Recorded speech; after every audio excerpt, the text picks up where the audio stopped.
This is Jocko Podcast number 93 with Echo Charles and me, Jocko Willink. Good evening, Echo. Good evening. I was lucky and blessed to have had the honor to serve in the United States military during a time of war. I fought alongside U.S. Army soldiers, sailors, and Marines on violent battlefields. And I saw with my own eyes my generation of warriors uphold the proud tradition of the American fighting man. America's military has a storied history of bravery, ingenuity, and grit. But its most important tradition is the tradition of victory. America's military wins wars. It is as simple as that.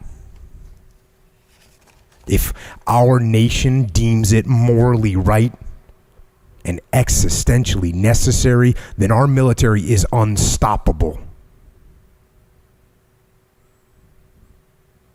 Of course, and rightfully so, the credit for victory is often given to the men on the front lines, to those that are taking the fight to our nation's enemies in close combat.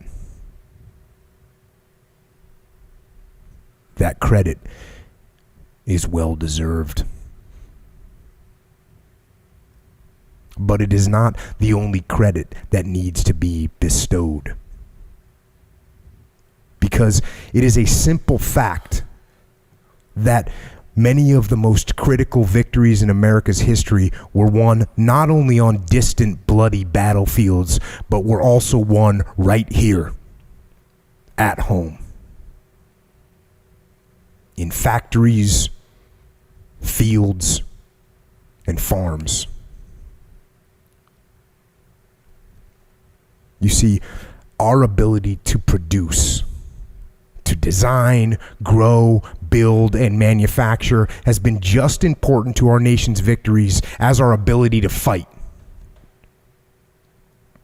And throughout history, when Americans marched to war, we marched wearing boots made by American hands.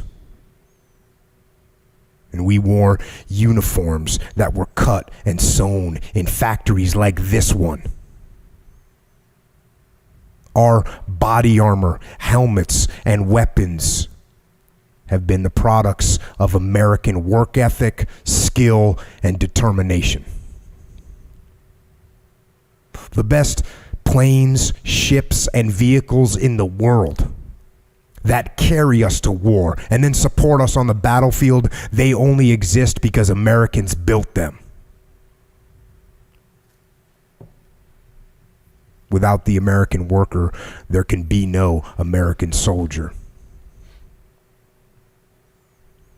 So let us never forget that the freedom we cherish so dearly is a gift not only from our American servicemen and women, but it is also a gift from the American worker. The American worker who toils in fields, in factories, in shipyards, and on job sites. The American worker who gets up day after day after day, not only to build and create products, but also to build our economy, the strongest economy in the world, which gives us unmatched influence and gives our great nation the ability to make the world a better place.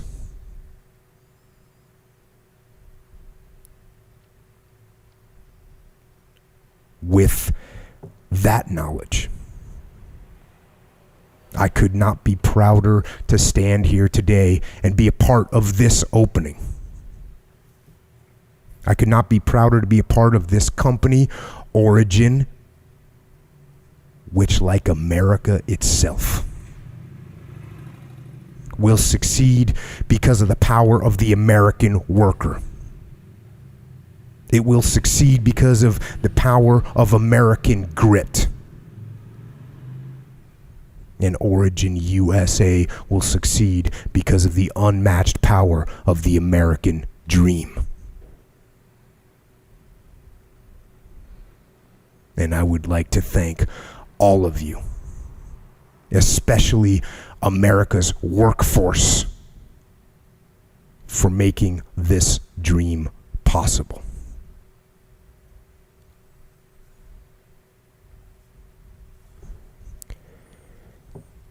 And that is a speech that I gave today in a town called Farmington, Maine.